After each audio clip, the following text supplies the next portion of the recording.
নারীর জন্য 4 জন পুরুষ জাহান্নামে যাবে। নাউজুবিল্লাহ, জোরে বলেন। কয়জন যাবে? 4 জন। 1 জন নারীর জন্য, স্বামী, বাবা, ভাই, সন্তান। 1 জন নারীর কারণে।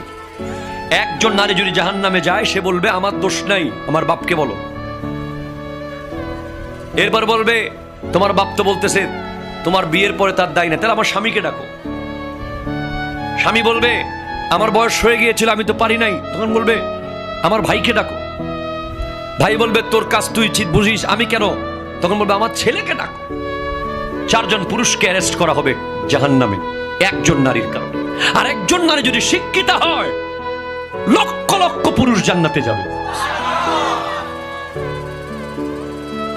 এটা ওই শিক্ষা না যে শিক্ষা আপনাকে রাস্তায় উলঙ্গ চলতে শেখায়, যে শিক্ষা আপনাকে ফেসবুকে নিজের চেহারা দেখাতে শেখায়, যে শিক্ষা আপনাকে শপিং মলে গিয়ে বেগানা পুরুষের সাথে গল্প করতে শেখায়, যে শিক্ষা ফেরিওয়ালার সাথে আড্ডা মারতে শেখায়, সেই শিক্ষা নয় যে শিক্ষা আপনাকে ঘরের কোণে লুকিয়ে রাখতে পারে।